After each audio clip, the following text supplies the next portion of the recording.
English every day and we are doing tenses without tension. It's human mentality. We want fruits without watering roots. जी हाँ, इंसान मेहनत किए बिना ही बहुत कुछ पाना चाहता है. I think you are getting me. I am talking about tenses. You know tenses are the pillars of English language और हमारे pillars जितने मजबूत होंगे हमारी लैंग्वेज जो है वो उतनी ही मजबूत बनेगी और आगे फ्यूचर जो हम ग्रामर करेंगे उस सब में हमें बहुत काम आने वाले हैं.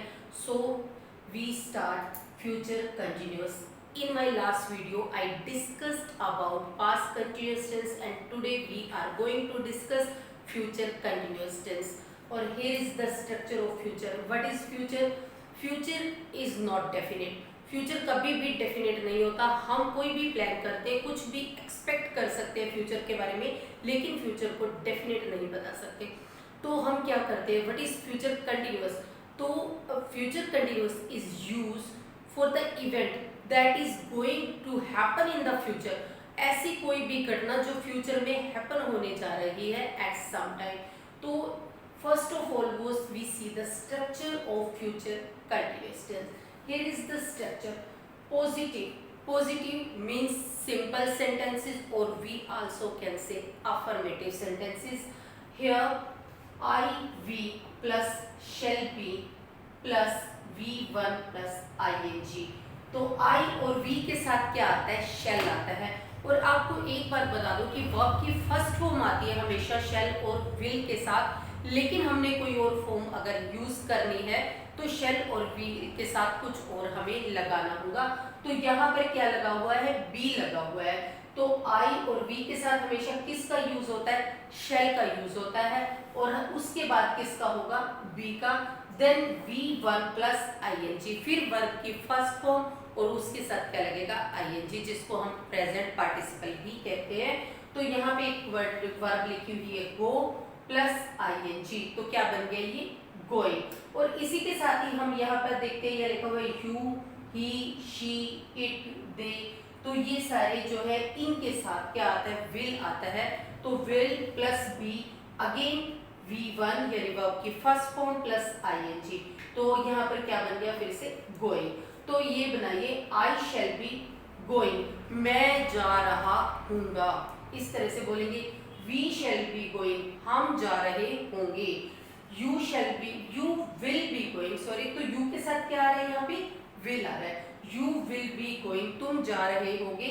और इसी तरह से ही, she, it will be going. वो जा रहे होंगे. तो हम ये सिंपल फ्यूचर कंटिन्यूअस को इस तरह से एक्सप्लेन करते हैं. नेक्स्ट हम बात करते हैं नेगेटिव की. ये नेगेटिव कौन से वाक्य होते हैं? ये नोट वाले वाक्य होते हैं, नहीं वाले वाक्य होते हैं. और इसको हिंदी में कहते हैं निषेधात्मक नेगेटिव वाले. तो यहाँ पे हम करते हैं, देखिए आई और वी के साथ अगेन शैल नॉट बी. इसमें एक चीज आपके लिए बहुत इंपॉर्टेंट है, बी से पहले नोट आता है हमेशा, शैल और बी के बीच में आता है. और फिर से वही V1 प्लस ing यानी गो प्लस ing गोइंग. और यहाँ भी क्या? यू, ही, शी, इट, दे, इन सब के साथ क्या आता है? विल आता है. और फिर उसके साथ नॉट और उसके साथ बी आता है. तो इसके साथ फिर से बन जाएगा गो प्लस ing. तो फिर इसके नेगेटिव के जो एग्जाम्पल हैं यहाँ पे उनको देखते हैं हम. तो क्या बनेगा? I shall not be going, we shall not be going. इस तरह से क्लियर करेंगे. और यहाँ पे यू, ही, शी, इट, इन सब के साथ भी किसी के साथ आप बनाओगे she will not be going. वो नहीं जा रहा होगा. तो इसकी हिंदी क्या बनेगी? वो नहीं कर रहा होगा. और अब हम किस पे देखते हैं? इंटेरोगेटिव यानी क्वेश्चंस वाले सेंटेंसेस. शेल और विल यहाँ पर किस में आता है? आगे आता है. शेल प्लस आई या वी जो भी लिखेंगे हम plus be plus V1 plus ing. फिर से क्या बन गया हमारा? Go plus ing going. और यहाँ पे विल के साथ वही he, she, it, they, be, ये सब आगे आएंगे और फिर से क्या बन जाएगा? गोइंग. तो शेल आई बी गोइंग. क्या मैं जा रहा हूँगा? और यहाँ पे हम लिखेंगे विल ही बी गोइंग. क्या वो जा रहा होगा? तो ये वाले जो सेंटेंस हैं ये इंटेरोगेटिव में आते हैं. तो अब हम बात करते हैं इसके कुछ और एग्जाम्पल्स की. Let me erase. Now we talk about uses of future continuous. तो इसके प्रयोग कहाँ कहाँ होते हैं, यूजेस देखते हैं। Very first, action going to happen in future. ऐसा कोई भी कार्य जो कहाँ घटित होने जा रहा है, फ्यूचर में घटित होने जा रहा है, और वहां पर एक टाइम के साथ हम क्या क्या यूज करेंगे, फ्यूचर कंटिन्यूअस यूज करेंगे। यहाँ पे एक एग्जांपल देखिए, he will be taking his examination next month. वो क्या ले रहा होगा, एग्जाम्स अगले महीने। तो क्या हो गया इसमें, ऐसा एक्शन जो कहाँ पे होगा, फ्यूचर में, गोइंग टू हैपन, जो घटित होने जा रहा है। तो नेक्स्ट हम देखते हैं प्लान्ड पीरियड इन फ्यूचर। तो कोई भी ऐसा पीरियड है, कोई भी ऐसा कार्य जिस पीरियड में होने वाला है, और वो पीरियड हमने पहले से ही प्लान कर लिया है वर्तमान में बैठ के फ्यूचर के लिए। तो वहां पर हम कैसे बात करेंगे, आई शिल be writing an essay this time tomorrow. कल इस समय में क्या कर रहा हूँगा, मैं एक ऐसे लिख रहा हूँगा। ये मैंने पहले से क्या कर लिया, डिसाइड कर लिया।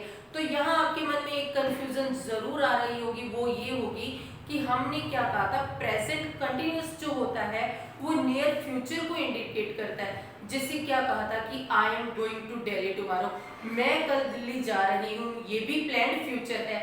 और यहाँ पर जो हम देख रहे हैं ये भी प्लान्ड फ्यूचर है। तो फिर दोनों में डिफरेंस क्या है, दोनों में डिफरेंस ये है कि वो एक डिसीजन को शो करता है कि आप देखिए I am going to Delhi tomorrow, यहाँ पर वो क्या बता रहा है कि उसने एक डिसीजन ले लिया कि मैं क्या जा रहा हूँ, मैं दिल्ली जा रहा हूँ। लेकिन यहाँ पे I shall be writing an essay this time tomorrow, यहाँ पे वो डिसीजन की बात नहीं हो रही, यहाँ पे वो बात कर रहा है कि एक प्लान्ड एक्शन फ्यूचर में कि इस टाइम तो मैं ये कर रहा हूँगा। तो नेक्स्ट हम देखते हैं action is not possible to happen in negative. अगर कोई भी सेंटेंस नेगेटिव में है, फ्यूचर कंटिन्यूअस के नेगेटिव में है, तो वो क्या होता है, तो वो यहाँ पे बहुत ज्यादा संभावना है कि वो काम नहीं होगा। तो इस तरह से हम उसका एग्जाम्पल देंगे, he will not be coming to us tonight, वो हमारे पास आज रात नहीं आ रहा होगा, क्योंकि because he is going out of town. और पहले ही पता चल गया आपको कि कोई बंदा है जो आपके पास आने वाला था, और अब वो कहाँ जा रहा है, अब वो आउट ऑफ टाउन जा रहा है।